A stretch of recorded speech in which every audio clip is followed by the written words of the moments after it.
आपको बहुत बार बताया है, एक कमाल नाम का लड़का था जो परमेश्वर कबीर जी ने मुर्दा जिंदा किया था।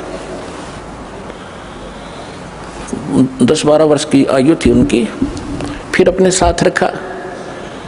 और परमात्मा तो प्रवचन करते हैं, ज्ञान देते हैं सामूहिक रूप से। उस बच्चे ने भी, वो 20-22 वर्ष का हो गया, उसने वो परमात्मा के सुना हुआ ज्ञान सुन लिया और फिर आप सुनाने लग गया। तो हम मार खाते ऐसे आए।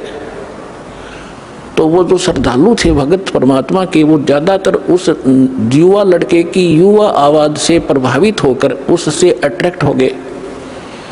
गुरुदेव को पता चला, बहुत से भगत कहने लगे, वो तो परमात्मा से जानते थे कि जी कमाल तो बहुत बढ़िया सत्संग सुनावे है, आपसे भी अच्छी तरह समझाता है। तो यही फेल हो गए वो। गुरु को तजे बजे जो आना, तापसुआ को फोकट ज्ञाना।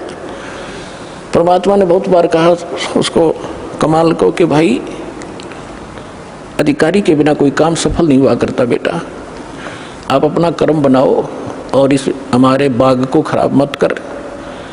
लेकिन बहुत से श्रद्धालु हो गए थे, परमात्मा से रुष्ट होकर वो निकम्मी आत्मा की तो दूर जाकर आश्रम बना लिया। और जो उससे प्रभावित थे वो भक्त नकली, वो भी उसके साथ वही जाने लग गए, अलग से डेरा आश्रम बना लिया, वहाँ सत्संग करने लग गया। अब जब तक परमात्मा से प्राप्त उस ज्ञान से, आशीर्वाद से, नाम से उनकी बैटरी चार्ज हुई थी, तब तक तो उनके खूब पुण्य रहे, खूब सुख हो रहे थे। जाते थे वहाँ कमाल के पास तो उनको कोई महसूस नहीं हो रहा था कि हमने गलती कर दी। फिर 2-4 वर्ष के बाद उनकी लगी बिरान मट्टी होने, वो वहाँ जोगे भी नहीं रहे गुरु जी के पास, वो क्लियर हो रहे थे, उसके साथ चले गए। और सब अब अपनी अन्य पूजाएं फिर करने लगे, क्योंकि जो लाभ हो रहा था वो बंद हुआ और वो बैटरी चार्ज डिस्चार्ज होगी। अब उसने देखा कि भी संगत तो कम होगी, आना यहाँ पर मेरे पास। उसने एक ड्रामा रचा कि अभी कबीर साहिब का प्रगट दिवस मनाएंगे और हम भंडारा करेंगे, सभी आना गांव नगर के। और कहा सब दूध लेके आना, कल खीर बनाएंगे। अब वो सोचा भाई बाबा जी का आदेश है, पहले भगवान से थोड़े बहुत डरते भी थे, तो कहने लगे ठीक है।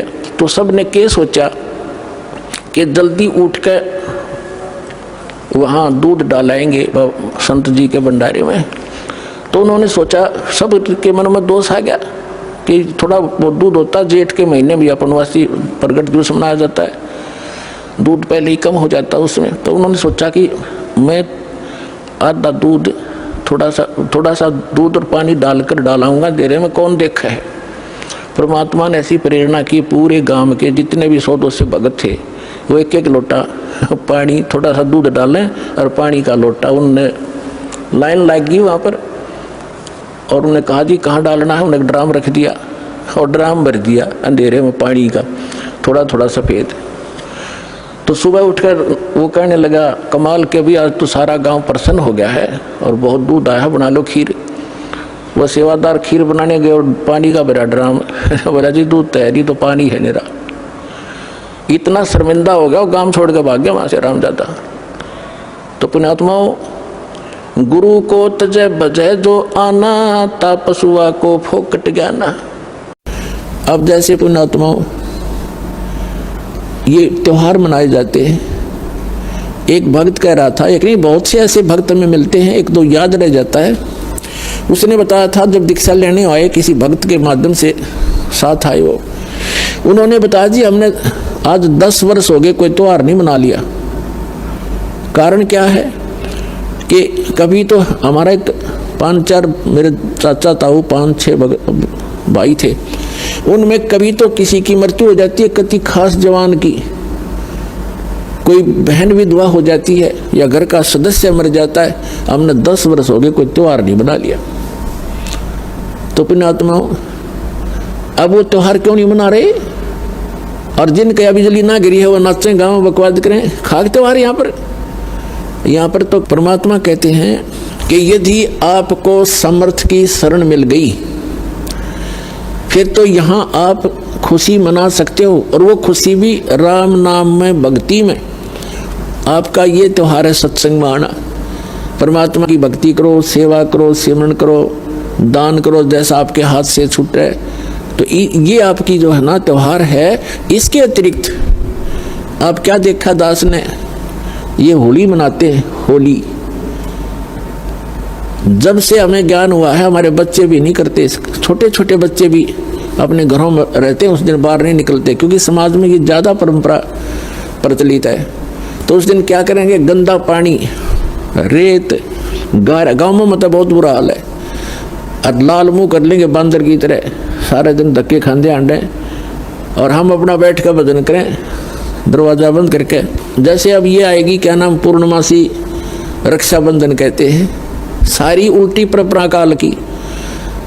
एक बहन बता रही थी जब दीक्षा ली उसने, और ये उसको ये सब मर्यादाएं बताएगी, सत्संग सुनाए जाते हैं। पहले थोड़ी संगत थी, 100 200 400 भक्त आ जाते थे, बैठ जाते थे, सब बाबा अपनी सुनाया करते थे मेरे पास बैठ के। तो एक बहन कह रही थी, जी आप, पहली बार तो मैंने दुख हुआ था इस बात का जब ये सुना कि भाई रक्षाबंधन भी भाई का नहीं बांधना है। तो अब मुझे पता चला कि मैं रक्षाबंधन वाले दिन अपने भाई के रक्षा बांधने के लिए गई थी, रक्षाबंधन राखी बांधन खातिर गई थी, और मेरा भाई किसी कामवश मोटरसाइकिल पर गया हुआ था और उसकी इंतजार कर रही थी। अब क्या हुआ कि शाम के समय दुर्घटनाग्रस्त हो गया मेरा भाई, मृत्यु होगी, और उसका शव आया। ओए होए, अपने आत्माओं, हम रक्षाबंधन किस लिए बांधते हैं भाई के बहन, कि हमारी रक्षा करे। अब जब वो अपनी ही रक्षा नहीं कर सके, अब बहन की रक्षा कहाँ से कर देगा। जो रक्षा करने वाला है परमात्मा का रक्षाबंधन बांधो, और उसका रक्षाबंधन है पुण्यात्माओं, उसका नाम लो, उसकी शरण में आ जाओ। भाई की भी रक्षा और बहन की भी रक्षा, बच्चों की भी रक्षा, अपनी भी रक्षा, पति पत्नी की भी रक्षा। तो हम भूल चुके हैं इन परंपराओं में, परमात्मा को भूल गए और अपने ही इस मकड़ी वाले जाल में फंस कर जीवन नाश कर देते हैं। तो पुण्यात्माओं, इन परंपराओं से हमने वापस होना पड़ेगा और उसी मार्ग पर आए। हम जैसे सफ़र कर रहे हैं तो सफ़र के अंदर ज़्यादा सामान लेकर के नहीं चला जा सकता। तो ये जितनी परंपराएं हैं ये हमने लाज रखी है बेमतलब की, इनसे हल्का होकर ही हम इस सफ़र पर सफल होंगे और इनको हटाना होगा। अब आप देखते हो कोई भी त्यौहार है, 2 किलो मिठाई लेके कोई इधर भाग रहा है, कोई इधर भाग रहा है, और एक परंपरा बना दी कि इतना सामान तो उस दिन लेके जाना पड़ेगा।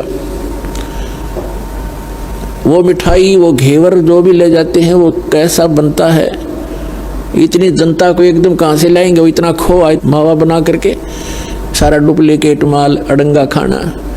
तो पुण्यात्माओं, पहले तो इस लोक में ये खुशी मनाने का स्थान नहीं है।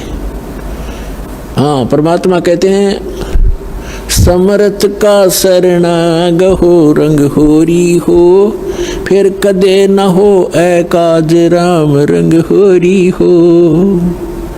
समर्थ की शरण गहो, समर्थ का शरणा गहो रंग होरी हो। आपके होरी माने खुशी। आपके घर में अगर खुशी मनानी है तो समर्थ की शरण में आ जाओ, आपका रोज होरी रहेगी। ये सत्संग में आना, ये आपकी होली है, यही आपकी दीपावली है, और यही आपके सारे त्योहार हैं। कहते समर्थ का शरणा गहो रंग होरी हो, फिर कभू ना हो अकाज, कोई आपका बुरा नहीं होगा।